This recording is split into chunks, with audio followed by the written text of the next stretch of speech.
श्रीराम समर्थ. चातुर्मासानिमित्त आपण रोज थोडंसं चिंतन पाहत आहोत.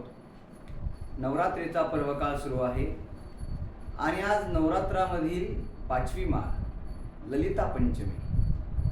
बघा, भगवती एक एक दिवस अधिकाधिक सजत आहे. भगवतीचा शृंगार पाहून अंतःकरणाला आनंद वाटावा अशा प्रकारे त्या भगवतीचं स्वरूप आहे.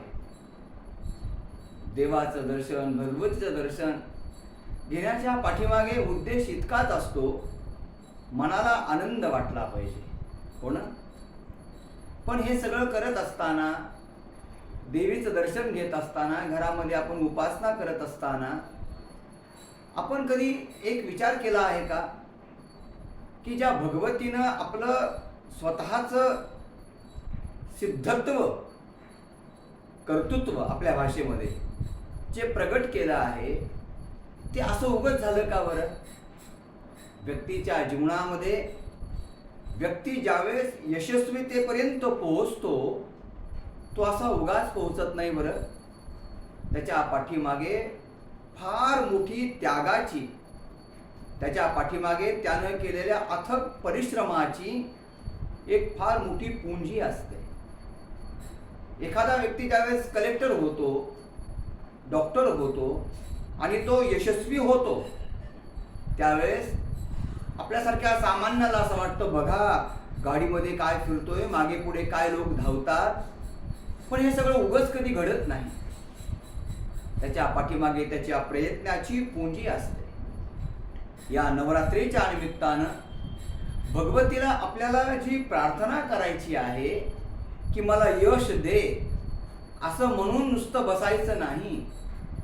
त्या यशासाठी मला प्रयत्न करायचे आहेत आणि त्या प्रयत्नाची पराकाष्ठा माझ्या अंतःकरणामध्ये यावी, या प्रकारची कृती माझ्याकडनं घडावी, अशा प्रकारची मागणी भगवतीला करायची आहे.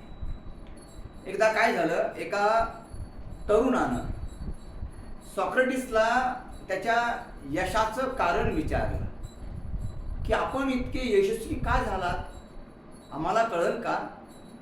कारण आम्हालाही तुमच्यासारखं यशस्वी बनायचं आहे. प्रत्येकाला मोठं बनायचं असतं बघा, मोठं सगळं मिळावं, मोठेपण मिळावं असं वाटत असतं बघा, पण त्यासाठी प्रयत्न नको असतात. अगदी कमीत कमी काळामध्ये मी मोठा झालो पाहिजे असं प्रत्येकाला वाटतं. पण कमीत कमी काळामध्ये जो मोठा होतो तो तितक्याच वेगानं खाली पण येतो बरं. विचार करा, परिश्रमानं मिळवलेली संपत्ती ती टिकते आणि परिश्रम न करता मिळवलेली जी संपत्ती असते ती अधिकाधिक येते, पण जशी येते ना तशी ती जाते. मी काय सांगत होतो की त्या तरुणानं सॉक्रेटिसला विचारलं की तुमच्यासारखं यश मला मिळालं पाहिजे, मला यशस्वी बनायचं आहे, मला गमक सांगा. सॉक्रेटिसनं म्हणलं ठीक आहे, चल तुला यशस्वी बनायचंय का, उपाय सांगतो. आणि सॉक्रेटिसनं त्या तरुणाला एका नदीजवळ नेलं, अगदी छाती इतक्या पाण्यामध्ये नेलं आणि सॉक्रेटिसनं त्या तरुणाला, म्हणजे त्याची जी मानी नाही, मान, तोंड, ते पाण्यामध्ये दाबलं. कळतंय ना मी काय म्हणतोय ते?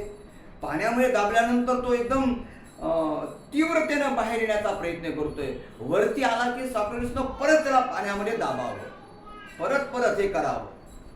आणि हे सगळं करत असताना थोड्या वेळानं काय झालं, ज्यावेळेस सॉक्रेटिसने त्याला वर आणलं, पाण्यामधनं वर काढलं, त्यावेळेस एक प्रश्न विचारला. आणि हा प्रश्न फार महत्वाचा आहे बरं. सॉक्रेटिसने त्याला म्हटलं, मला सांग बाळा, ज्यावेळेस तुला मी पाण्यामध्ये दाबत होतो, तू वर येण्याचा प्रयत्न करत होता, त्यावेळेस तुला सर्वात जास्त आवश्यकता कशाची वाटली? कशाची आवश्यकता वाटली? त्यानं सांगितलं, सर्वात जास्त आवश्यकता मला वाटली ती हवेची, कारण श्वासच घेता येत नव्हता खाली. आणि मग त्या हवेसाठी मी अधिक तीव्रतेनं ओढण्याचा प्रयत्न करत होतो आणि श्वास घेत होतो. सॉक्रेटिसनं उत्तर दिलं, तुझ्या या प्रश्नामध्येच तुझ्या यशाचं उत्तर आहे. ज्याप्रमाणे हवेची आवश्यकता वाटण्यासाठी तुझी तीव्रता होती की मी त्या पाण्यामधनं बाहेर यावं, त्याचप्रमाणे यश मिळण्यासाठी सुद्धा यश मिळण्याची तीव्रता असली पाहिजे, तितके प्रयत्न असले पाहिजेत. याच्या अंतःकरणामध्ये यश मिळावं याची तीव्रता असते आणि त्यानुसार त्याचे प्रामाणिक प्रयत्न असतात. जीवनामध्ये तो यशस्वी बनतो, यामध्ये कुठल्याही प्रकारची शंका नाही, कुठल्याही प्रकारची शंका नाही. आणि म्हणून या नवरात्रीच्या कालावधीमध्ये भगवती जगदंबेला एकच प्रार्थना करायची, आई मला यश मिळू दे, पण त्या यश मिळण्यासाठी मला प्रयत्न करण्याची सुद्धा सद्बुद्धी तू दे. आज इथेच थांबूया. उद्या एक नवीन चिंतन, नवीन विचार. श्रीराम समर्थ.